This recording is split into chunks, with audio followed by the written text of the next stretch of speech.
Alhamdulillah,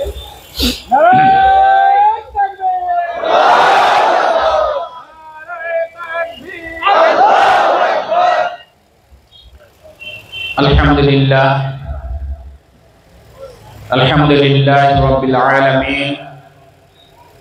Wassalatu wassalamu ala sayyidil mursalin wa ala alihi wa sahbihi ajma'in. বাংলাদেশের 18 কোটি মানুষের সবচেয়ে প্রিয় সংগঠন, 5 জন শীর্ষ নেতৃবৃন্দ সহ অসংখ্য শহীদের রক্ত মাখা প্রিয় কাফেলা বাংলাদেশ জামাত ইসলামী পাইকগাছা উপজেলা অন্তর্ভুক্ত লস্কর ইউনিয়নের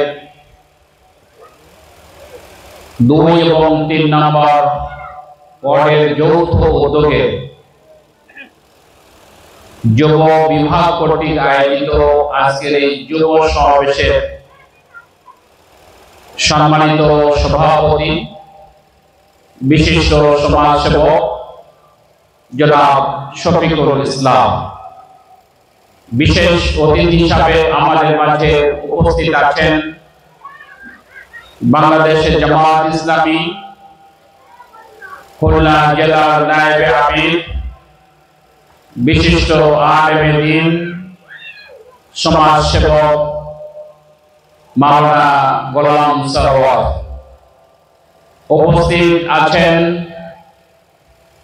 বাংলাদেশের জামাত ইসলামীর খুলনা জেলার অন্যতম নেতা জনাব তামজিদ আলম।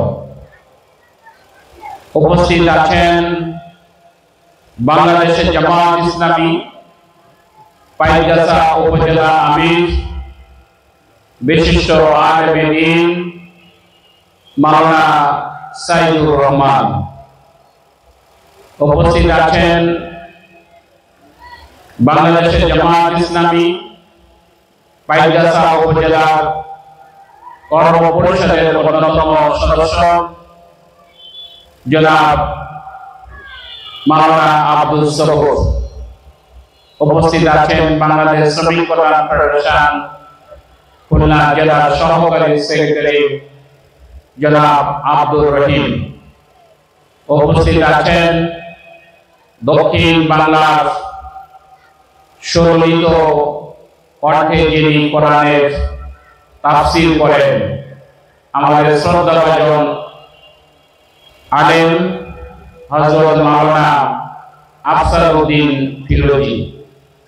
উপস্থিত আছেন লস্কর ইউনিয়নের আমির মাওলানা মুজাফফর হুসাইন, লস্কর ইউনিয়নের সেক্রেটারি জনাব শামসুর রহমান সহ বাংলাদেশের জামাত ইসলামী, ইসলামী ছাত্র শিবির, শ্রমিক কল্যাণ ফেডারেশন সহ অন্যান্য রাজনৈতিক দলের নেতৃবৃন্দ, আমার একান্ত যুবক ভাইরা, সুধী মণ্ডলী, লক্ষ্মীপুরাবাসী, আসসালামু আলাইকুম ওয়া রাহমাতুল্লাহি ওয়া বারাকাতুহু। সালাম দেওয়া হচ্ছে সুন্নাত, জবাবদার কি?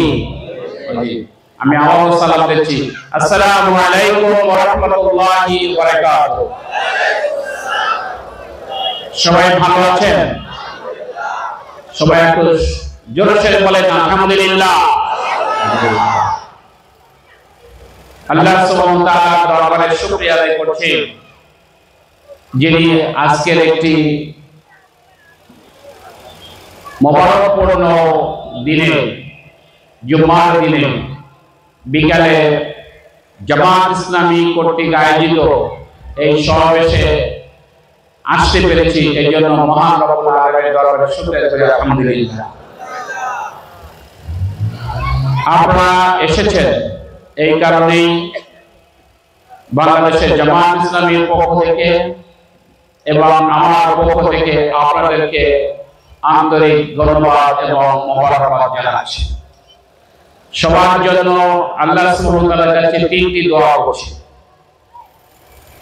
প্রথম হলো জামাত ইসলামীকে আপনারা ভালোবাসেন, ইসলামকে আপনারা ভালোবাসেন, সেই ভালোবাসার তাগিদে আপনারা আজকে এসেছেন। এই জন্য আল্লাহ তাআলার কাছে দোয়া করি রব্বুল আলামিন আজকের এই তোমার প্রিয় বান্দাদের জীবনে যত গুনাহের কাজ করে সবগুলোকে মাফ করে দাও। জোরে বলবেন আমিন। দ্বিতীয় দোয়া করি আমাদের একদিন মৃত্যু হবে, হবে না? সবাই কিন্তু আমরা কবরে যাব, কবরে প্রশ্ন করা হবে। আল্লাহর কাছে দোয়া করি রব্বুল আলামিন তিনটি প্রশ্নের জবাব যেন আমরা সহজভাবে দিতে পারি সে তৌফিক আমাদেরকে দান করো। 3 নাম্বার, এই সমাবেশকে সামনে রেখে যে সমস্ত ভাইরা এসেছেন এই সমাবেশের ওসিলা করে দ্বীনকে ভালোবেসে, কোরআনকে ভালোবেসে, কোরআনের আইন বাংলাদেশে চালু হোক এই মন মানসিকতা যাদের আছে রব্বুল আলামিন ইন্তেকালের পরে তাদেরকে জান্নাতের একটা ঘর তুমি বরাদ্দ রাখো। জোরে বলেন আমিন। তিনটি দোয়া করার পরে এরপরে আপনাদের কাছে একটু বলতে চাই, এখানে যারা বসে আছেন এই এলাকার মানুষ, আপনারা মানুষ হিসাবে আপনারা জানেন যে আমরা দীর্ঘ 15টি বছর অনেক জুলুম এবং নির্যাতনের শিকার ছিলাম। কি বলে ঠিক না?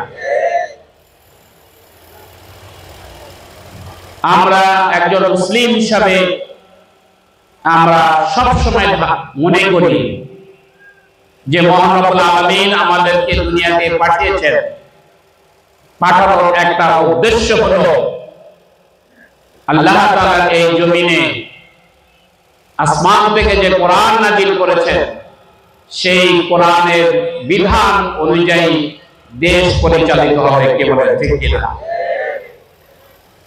সেই কোরআনের জমিনে প্রতিষ্ঠার জন্য যারা সংগ্রাম করে, যারা আন্দোলন করে, মানুষের কাছে যে দ্বীনের দাওয়াত দেয়, মানুষকে দ্বীনের পথে নিয়ে আসার জন্য যারা প্রচেষ্টা চালায় এরা হলো আল্লাহ তাআলার প্রিয় বান্দা। কি বলে ঠিক কিনা? আল্লাহ তাআলার প্রিয় বান্দাদের উপরে যখন জুলুম করা হয়, নির্যাতন করা হয়, তখন আল্লাহ তাআলার আরশ আজিম কেঁপে যায়। কি বলে ঠিক কিনা? তার প্রমাণ হলো আল্লামা আব্দুল হোসেন সাইদি সাহেব দীর্ঘ 45টি বছর দেশে বিদেশে তিনি তাফসীর করেছেন। বাংলাদেশের এমন কোন জেলা নেই, এমন কোন উপজেলা নাই, এমন কোন ইউনিয়ন নাই যেখানে আল্লামা আব্দুল হোসেন সাইদি সাহেব ওয়াজ করেন নাই। কি বলেন ঠিক কিনা? সাইদি সাহেব যখন ওয়াজ করত চতুর্দিক থেকে মানুষ এই ওয়াজ মাহফিলে আসতো। কি বলেন ঠিক কিনা? অনেক বেনামাজি নামাজ পড়া শিখেছে, দাঁড়িয়ে দাঁড়িয়ে পেশাব করত, বিড়ি খাইতো, সিগারেট খাইতো, সুদ খাইতো, ঘুষ খাইতো। আল্লামা আব্দুল হোসেন সাইদি সাহেবের কোরআনের তাফসীর শুনে সেগুলো বাদ দিয়েছে। কি বলে ঠিক কিনা? শুধু তাই নয়, যারা মুসলিম ছিল তারা মুসলিম হিসাবে জীবন যাপন করার সুযোগ পেয়েছে। কি বলে ঠিক কিনা? এইটাই কি আল্লামা আব্দুল হোসেন সাইদি সাহেবের অপরাধ? বিনা দোষে, বিনা অভিযোগে ওই সময় সাইদি সাহেবের নামে থানায় কোনো মামলা ছিল না। তাহলে প্রশ্ন হলো কোরআনের তাফসীর করাটাই কি অপরাধ? এই জন্য তাকে আপনারা জেলখানায় ঢুকাই রেখেছেন। কি বলেন ঠিক কি? 13 বছর 1 মাস আল্লামা আব্দুর রহমান সাইদি সাহেবকে জেলখানায় ছোট্ট একটি ঘরের ভিতরে আটকে রেখে তাকে মৃত্যুর দিকে ঠেলে দেওয়া হয়েছে। কি বলেন ঠিক কি? আল্লাহর জমিন সাক্ষী, সাইদি সাহেব অসুস্থ হওয়ার পরে তাকে হসপিটালে দেওয়া হয়েছে, কিন্তু বিনা চিকিৎসায় তাকে মৃত্যুর দিকে ঠেলে দেওয়া হয়েছে। কি বলে ঠিক না?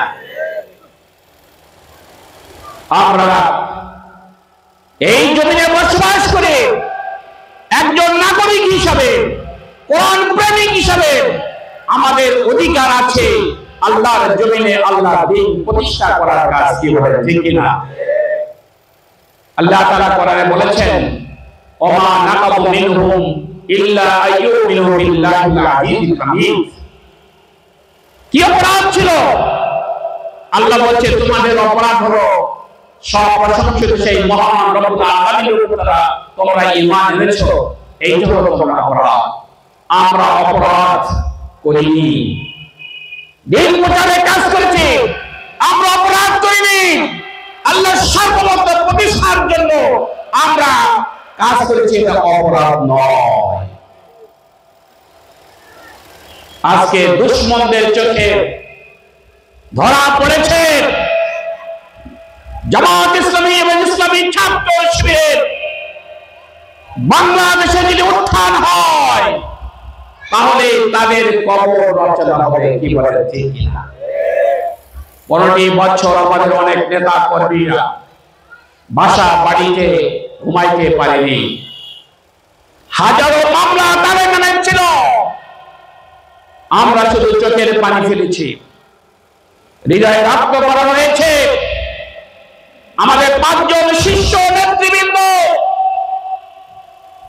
যারা 2001 থেকে 4 সাল পর্যন্ত 6 সাল পর্যন্ত 2 জন মন্ত্রী ছিলেন, মাওলানা মতিউর রহমান নিজামী, আলী হাসান মোহাম্মদ মুজাহিদ শেখ, 3টি মন্ত্রণালয়ে 2 জন দায়িত্ব পালন করেছেন। অত্যন্ত স্বচ্ছতার সাথে মন্ত্রণালয়ের দায়িত্ব পালন করে প্রমাণ করেছেন তারা একজন সৎ মানুষ ছিল। কি বলেন ঠিক না? সারা বিশ্বে আলোচিত হয়েছে যে মন্ত্রীরা কিভাবে সৎ থাকে। মাইক্রোস্কোপে দিয়ে দেখা হয়েছে এই 2 জন মন্ত্রী কোনো দুর্নীতি পায় নাই। বলে আলহামদুলিল্লাহ। তাদেরকে হত্যা করার জন্য পতিত সরকার অন্তর্বর্তীকালে আন্তর্জাতিক অপরাধ ট্রাইব্যুনাল গঠন করে বিনা দোষে বিনা অপরাধে মিথ্যা সাক্ষী, মিথ্যা অপবাদ দিয়ে বিচারক নামে কলঙ্ক তাদেরকে দিয়ে আমার নেতৃবৃন্দের বিরুদ্ধে ফাঁসি রায় দিয়ে সরকার আমাদের নেতৃবৃন্দকে ফাঁসি দিয়েছে। কি বলে ঠিক না? দেশের অবস্থা খুবই খারাপ ছিল, রাজপথে আসতে পারতাম না, মিছিল করতে পারতাম না। আমাদের মুরগি জবাই দিলে যেভাবে ছটফট করে আমরা তাদের উত্তরসূরি হিসাবে আমরা ছটফট করেছিলাম। কি বলে ঠিক না? চোখের পানি ফেলেছিলাম, আল্লাহর কাছে দোয়া করেছিলাম, এই জানেন এই ফ্যাসিস্ট রব্বুল আলামিন আমাদের উপর জুলুম করছে, নির্যাতন করছে, এই বিচারের দায়িত্ব তোমার উপর দিয়ে দিলাম। কি বলে ঠিক না? আল্লাহ তাআলা বিচার ঠিকই করেছে। 2024 5ই আগস্ট শহীদের রক্তের বিনিময়ে, চোখের পানির বিনিময়ে সেই ফ্যাসিস্ট জানেন এবং স্বৈরাচারী সরকার বাংলাদেশ থেকে পালিয়ে যেতে বাধ্য হয়েছে। কি বলে ঠিক না? পৃথিবীর ইতিহাস বলে কোন দেশের সরকার প্রধান এবং মন্ত্রী এবং এমপিরা একসাথে দেশ থেকে পালিয়ে যায় এরকম কোনো নজির নাই। কি বলে? তারা স্বপ্ন দেখেছিল 2041 সাল পর্যন্ত তারা এই বাংলাদেশের ক্ষমতার মস্তবে থাকবে। আল্লাহ তাআলার ইচ্ছা, আল্লাহ তাআলা কোনদিন জালেমদেরকে ভালোবাসেন না। তার প্রমাণ দিয়েছে 2024 এর 5ই আগস্ট। এখন একটা সুন্দর আমরা দেশ পেয়েছি বলে আলহামদুলিল্লাহ। 5ই আগস্ট থেকে 8ই আগস্ট পর্যন্ত দেশে কোনো সরকার ছিল না। আমাদের নেতা আমিরে জামাত ডাক্তার শফিকুর রহমান সাহেব বলেছিলেন, এই বাংলাদেশের 18 কোটি মানুষের জান এবং মালের নিরাপত্তার দায়িত্ব বাংলাদেশের জামাত ইসলামী ছাত্র শিবিরকে গ্রহণ করতে হবে। আমরা সেটা গ্রহণ করেছিলাম। বিশেষ করে হিন্দু সম্প্রদায়ের ঘর বাড়ি, প্রার্থনালয়, মন্দির আমরা রাত জেগে জেগে পাহারা দিয়েছিলাম। আপনারা সেটা সাক্ষী, কি বলে ঠিক কিনা? যার কারণে বাংলাদেশে কোন হত্যাকাণ্ড হয়নি। পতিত সরকারের সাধারণ সম্পাদক ওবায়দুল কাদের বলেছিল, যদি সরকার পরিবর্তন হয় 1 লক্ষ আওয়ামী লীগের নেতা কর্মীরা মারা যাবে।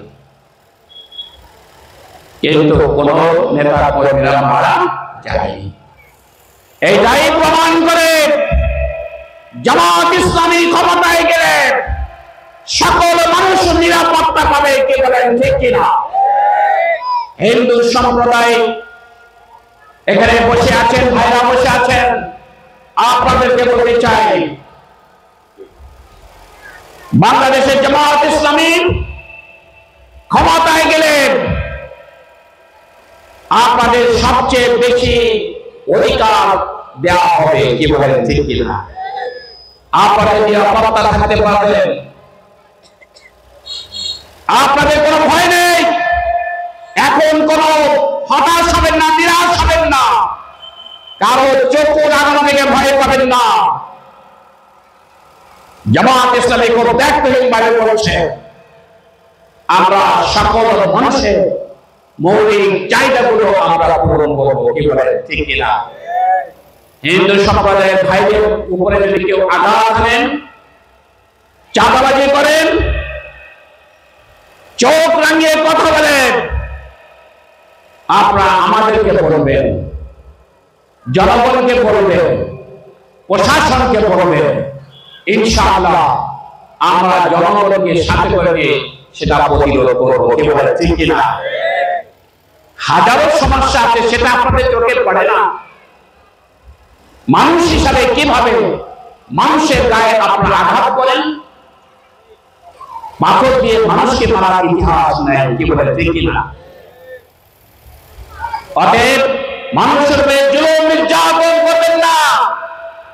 এদেশের জনগণ আপনাদেরকে ভালো রাখবে না। পতিত সরকারের ইতিহাস চরম পর্যায়ে পৌঁছে যাওয়ার কারণে আল্লাহ তারা সহ্য করে নাই, এদেশের জনগণ সেটা মেনে নেয় না। কি বলে ঠিক কিনা? অতএব আমরা যারা রাজনীতি করি, আমাদের বোঝা উচিত বাংলাদেশের ভাগ্য পরিবর্তনের জন্য আমরা রাজনীতি করি। প্রতিদিন মানুষের সুখ দুঃখের পাশে আমরা থাকতে চাই, মানুষের সুবিধা অসুবিধা আমরা দেখতে চাই, মানুষের সমস্যাগুলো সমাধানের জন্য আমরা রাজনীতি করি। অতএব রাজনীতির নামে কোন দুর্নীতি, কোন চাঁদাবাজি করা যাবে না। ওই রাজনীতি ছেড়ে বাংলাদেশের জনগণ আর মেনে নেবে না, সহ্য করবে না।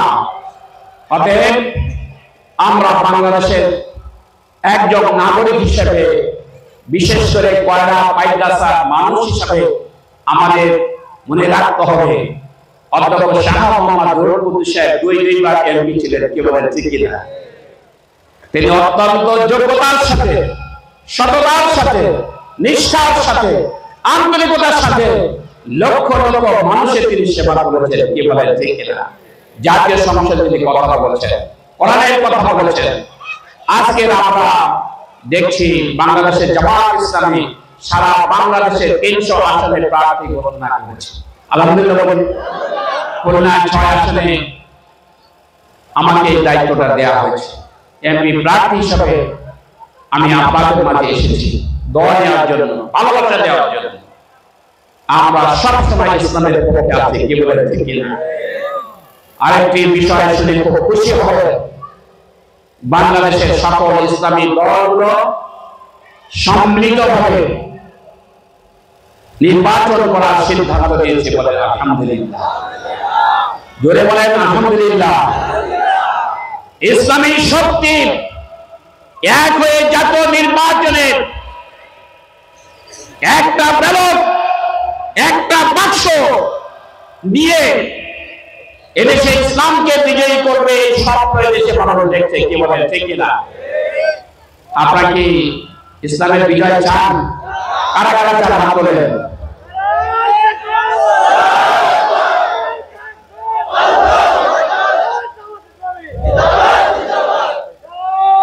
সংগ্রামী ভাই সব, তাহলে ইসলামী দলগুলো যখন একত্রিত হয়ে সম্মিলিতভাবে আগামী নির্বাচনের প্রস্তুতি নিচ্ছে, তখন বর্তমান সরকারকে বলে দিতে চাই, এদেশের মানুষের ভাষা বুঝতে হবে। এদেশের মানুষের ভাষা হলো পিয়ার পদ্ধতি ছাড়া এদেশে নির্বাচন হবে না, কি বলে ঠিক না? হয় সরকার বোঝে না, আর তা না হলে যারা বিরোধিতা করছে তারা পিয়ার পদ্ধতি বোঝে না, কি বলে ঠিক না? কি রাজনীতি করেন? পেয়ার পদ্ধতি বোঝেন না। যারা পেয়ার পদ্ধতি বোঝেন না তারা রাষ্ট্র ক্ষমতায় যেতে পারবে না। মনে করেছেন 2014, 2018, 2028, 2024 সালে তিনটা পতিত সরকার প্রশাসনমূলক নির্বাচন করে তারা ক্ষমতায় আঁকড়ে ধরে থাকতে চেয়েছিল, কি বলে ঠিক কিনা? বাংলাদেশের জনগণের আন্দোলনের ফলে তারা দেশ থেকে পালিয়ে গেছে। যারা পেয়ার পদ্ধতি বোঝেন না তারা বুঝে নেওয়ার চেষ্টা করবেন, পেয়ার পদ্ধতি ছাড়া বাংলাদেশের জনগণ নির্বাচনে অংশগ্রহণ করবে না। পেয়ার পদ্ধতি হলো, যারা বোঝেন না আপনারা বুঝে যান, বাংলাদেশে ধরেন 100টি দল আছে। এই 100টি দলের মধ্যে কোন একটি দল 40% ভোট পেয়েছে, আর 99টি দল তারা 60% ভোট পেয়েছে। 40% ভোট পাওয়ার কারণে তারা ক্ষমতায় যাবে, কিন্তু 99টি দল 60% ভোট পেল, কিন্তু তারা ক্ষমতায় যেতে পারবে না। আমাদের বক্তব্য হলো, এদেশের যতগুলো রাজনৈতিক দল আছে তারা কিন্তু মানুষের জন্য রাজনীতি করে, কি বলেন ঠিক কিনা? অতএব সংখ্যা অনুপাতিক হারে দলের নামে ভোট হবে, কোন ব্যক্তির নামে ভোট হবে না। জামাত ইসলামী কত ভোট পায়, কত শতাংশ ভোট পায়, বিএনপি কত শতাংশ ভোট পায়, অন্যান্য রাজনৈতিক দল কত শতাংশ ভোট পায়, তার এই ভিত্তিতে জনপ্রতিনিধি নির্বাচিত হবে, কি বলেন ঠিক কিনা? যেখানে আসন সেখানে দল ঠিক করবে কাকে এখানে এমপি করা যায়। তাহলে দল বাছাই করবে, ব্যারিস্টার বাছাই করবে, ডাক্তার বাছাই করবে, শিক্ষক বাছাই করবে, ওই দুর্নীতিবাজদেরকে সেখানে স্থান থাকবে না। সুন্দর একটি পলিসি, সব রাজনৈতিক দল সংসদে যাবে, সব রাজনৈতিক দল সংখ্যা অনুযায়ী তারা সরকার গঠন করবে। একটা দল বলে, দুটা দল বলে, সারা জীবনে রাজনীতি করলাম এমপি হয়ে পাওয়া যাবে না। জামাত ইসলামের দায়িত্ব দিয়ে বলছে, সকল দল যদি মানুষের জন্য রাজনীতি করে, সকল দলের অধিকার আছে জাতীয় সংসদে যে কথা বলা, কি বলে ঠিক কিনা? এই পদ্ধতি মেনে নিতে পারছেন না, মনে করছেন যে পতিত সরকারের মতো দিলে ভোট রাখতে দিবেন, ভোট দখল করবেন, কেন্দ্র দখল করবেন, মাস্তান দিবেন, টাকা দিবেন, সন্ত্রাসী দিবেন। এটা করা যাবে না। পেয়ার পদ্ধতি হলে এগুলো চলবে না। অতএব বাংলাদেশের জনগণের ভাষা বুঝে অন্তর্বর্তীকালীন সরকারকে বলবো, পেয়ার পদ্ধতি অনুযায়ী আপনারা দায়িত্ব নির্বাচন আপনারা দিবেন। কি বলেন ঠিক কিনা? তড়িঘড়ি করে রোডম্যাপ দিয়েছেন অন্তর্বর্তীকালীন সরকার। যে চেয়ারে আপনি বসে আছেন, শহীদের রক্ত মাখা সেই চেয়ার। কি বলেন ঠিক কিনা? জনগণের সাথে আপনি বিশ্বাসঘাতকতা করবেন না। আপনার দায়িত্ব হলো এদেশে আটক করে মানুষের সকল মৌলিক চাহিদাগুলো পূরণ করা। যা বলে জনগণ সেটা আপনাকে শুনতে হবে। কোন দল কোন ব্যক্তিকে প্রাধান্য দিবেন না। দিলে দেশ এবং জাতি অন্তর্বর্তীকালীন সরকারের উপরে আস্থা হারিয়ে ফেলবে। আসুন আমরা এই দেশের নাগরিক হিসাবে আমরা পরিষ্কার করে বলতে চাই, আমরা এদেশের অত্যন্ত স্বাধীনভাবে আমরা বসবাস করতে চাই। কি বলেন ঠিক কিনা? কয়লা পাইপগাছার হাজারো সমস্যা আছে। অন্যতম সমস্যা হলো রাস্তাঘাট বেহাল দশা আছে না? 18 মাইল থেকে শুরু করে কয়লা পর্যন্ত যে মেইন রোড আছে, অসংখ্য জায়গায় খানা বন্ধ হয়ে গেছে। আমি ঢাকায় কথা বলছি, খুলনায় কথা বলছি, এখানেও কথা বলছি, বলে যাচ্ছে এবং বলবো ইনশাআল্লাহ। রাস্তা নির্মাণ করতে হবে, মানুষের চলাচলের সুবিধা ব্যবস্থা করে দিতে হবে। কি বলেন ঠিক কিনা? আমার এই পাইপগাছা এবং কয়লা যে টোল আছে, এই টোল কোনো টাকা নেওয়া যাবে না, অবমুক্ত করে দিতে হবে। মানুষের ভোগান্তি দিবেন না। আমি উপরে রোডস এন্ড হাইওয়ের সাথে কথা বলেছি, ওদের সাথে কথা বলেছি, তারা সময় নিয়েছে। আমরা দেখতে চাই কয়লা পাইপগাছা বাসী টোল মুক্ত জীবনযাপন করবে। কি বলেন ঠিক কিনা? জলবদ্ধতা আছে, নদী ভাঙ্গন আছে, সেগুলো অবিলম্বে যেন এগুলো দেখা হয়, সেগুলো সরকারকে আমরা বলছি।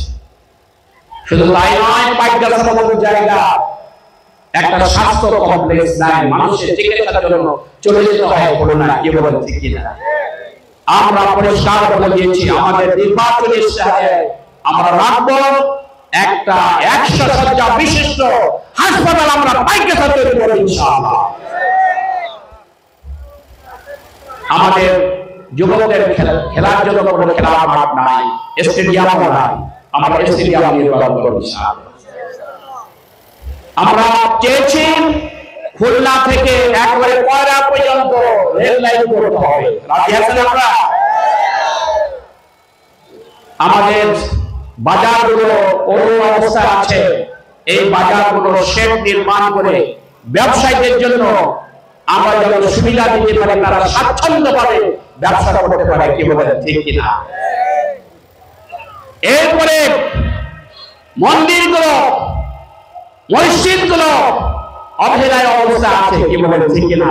এগুলো নির্মাণের জন্য রাষ্ট্রীয়ভাবে বাদ দেওয়া হবে ইনশাআল্লাহ। আমরা বৈষম্য করব না, জাতি ধর্ম বর্ণ নির্বিশেষে সবাইকে নিয়ে আমরা দেশ গড়তে চাই। কি বলেন? আপনারা কি রাজি আছেন? তাহলে আসুন, শেষ কথা হলো, এখানে যারা বসে আছেন আপনারা কথা শুনে গেলেন, আপনাদের বাড়িতে প্রতিবেশী বহু লোক আছে যাদের কাছে আমার সালামটা দিবেন, তাদেরকে আমি ভালোবাসি এবং দাঁড়িপাল্লার পক্ষে আপনার ভোট চাবেন। কে কে রাজি আছে হাত তুলে দেখি। মাশাআল্লাহ, কাগজ তুলুন, লেফটে হাত তুলেন, লেফটে তুলেন, লেফটে দেখি, লেফটে এই ছবি না, লেফটে তুলেন দেখি। দাঁড়িপাল্লার পক্ষে আপনারা ভোট দিবেন ইনশাআল্লাহ।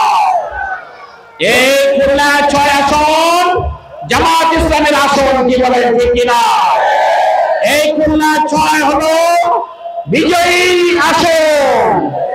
এই আসনে ইনশাআল্লাহ দাঁড়িপাল্লা বিজয় হবে। আপনাদেরকে